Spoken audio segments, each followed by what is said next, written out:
The American Revolution wasn't just a war.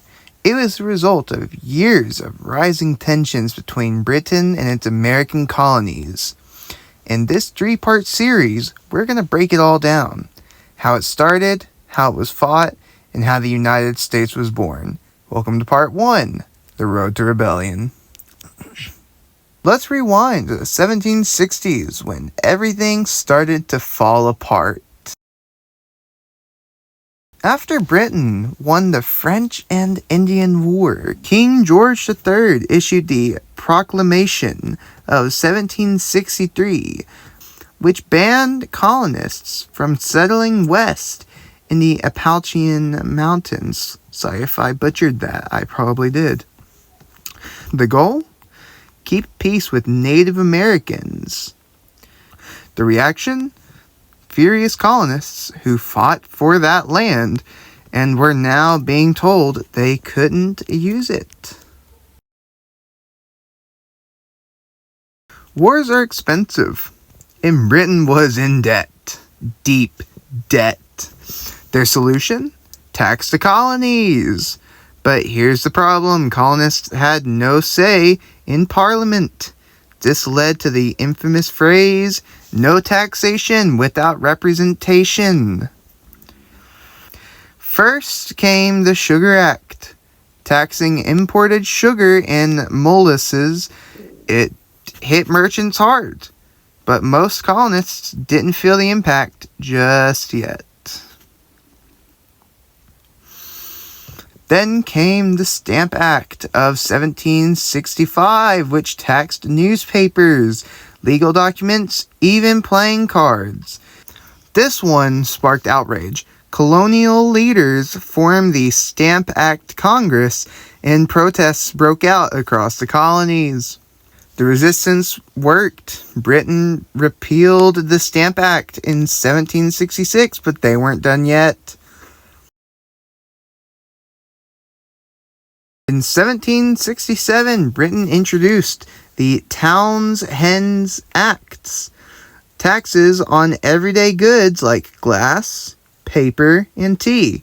The colonies fought back with boycotts, refusing to buy British goods. Then in 1770, things got violent. A crowd confronted British soldiers in Boston, and shots were fired. 5 colonists were killed. Paul Revere's famous engraving turned it into propaganda, calling it the Boston Massacre. The anger was reaching a boiling point. Even after repealing some taxes, Britain kept the tax on tea to show they still had power. But the colonies weren't having it.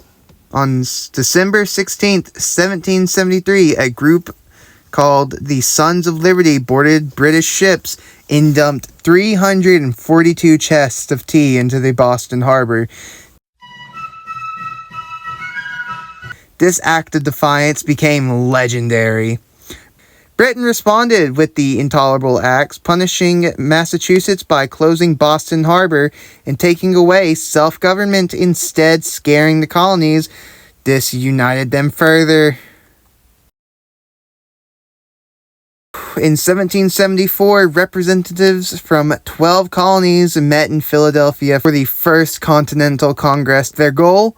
Figure out how to resist British rule. They agreed to boycott British goods and prepare militias. The colonies weren't declaring independence just yet, but they were ready for a fight. April 19th, 1775. British troops march into Lexington and Concord to seize weapons and arrest rebel leaders. Colonial militias, known as Minutemen, stood ready. Then a gunshot rang out. No one knows who fired that first shot, but that single shot changed history forever. The British won the skirmish at Lexington, but at Concord, the colonists fought back hard. Forcing the Redcoats' retreat, the American Revolution had officially begun.